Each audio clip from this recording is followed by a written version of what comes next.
వేసాక తేజ తీసాను ఆల్రెడీ, అవి కూడా మలుతున్నాయి. వేడి తగ్గిందండి, ఫ్రిడ్జ్ నెల అయింది కదా నింపి, వేడి తగ్గింది. ఇలాంటప్పుడు వేసుకోవాలి.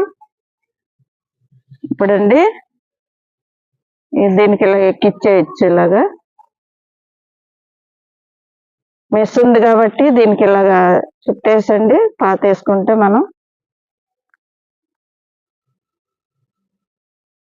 ఈ చిగురులు వస్తాయి.